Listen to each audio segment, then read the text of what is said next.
गर्मियों में पसीना आना एक बहुत ही आम बात है, एक बहुत ही नॉर्मल बात है। लेकिन अगर किसी को जरूरत से ज्यादा पसीना आना है तो फिर उसको सचेत हो जाना चाहिए और डॉक्टर्स की तरफ से भी इस बात को लेकर अलर्ट जारी किया गया है और डॉक्टर्स ने साफ कहा है कि अगर किसी को जरूरत से ज्यादा पसीना आ रहा है तो यह कुछ खास बीमारी की तरफ संकेत कर रहा है और इसका इलाज करना बहुत जरूरी, नहीं तो आगे चलकर इससे बहुत सारी शारीरिक दिक्कतों का सामना करना पड़ सकता है।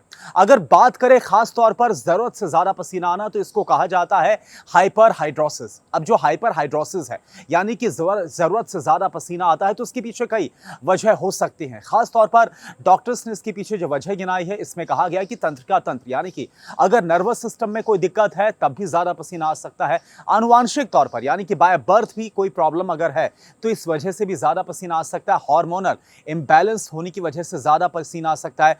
अगर हार्ट संबंधी कोई दिक्कत है तब भी पसीना ज्यादा आ सकता है, या फिर अगर कोई तनाव में रहता है तब भी पसीना ज्यादा आ सकता है। इसके अलावा कुछ और भी वजह है जिसकी वजह से जो ज्यादा पसीना आने की जो दिक्कत है इसका सामना करना पड़ सकता है। देखिए, इससे सबसे ज्यादा कॉमन प्रॉब्लम क्या हो सकती है? अगर किसी को ज्यादा पसीना आएगा तो जाहिर सी बात है कि ज्यादा जो पानी है वो शरीर से बाहर निकलेगा और उसके साथ साथ जो मिनरल्स है वो भी बाहर आएंगे और ऐसे में डिहाइड्रेशन का सामना उस शख्स को करना पड़ सकता है। तो पहली समस्या तो यह है। और इसके अलावा जब ज्यादा पसीना आएगा तो इससे स्किन इन्फेक्शन का भी सामना करना पड़ सकता है। लेकिन अगर डॉक्टर्स ने यह एडवाइस की है कि अगर लंबे वक्त तक इस समस्या को टाला जाए और इसे यूं ही नॉर्मल समझा जाए तो इससे हार्ट संबंधी इशू भी हो सकते हैं और शरीर के दूसरे अंगों में भी दिक्कत आ सकती है। इसलिए जरूरी यह है कि वक्त रहते समस्या को समझ लिया जाए और अगर किसी को ज्यादा पसीना आता है तो उसे तुरंत डॉक्टर को दिखाना चाहिए। और डॉक्टर्स ये भी एडवाइस करते हैं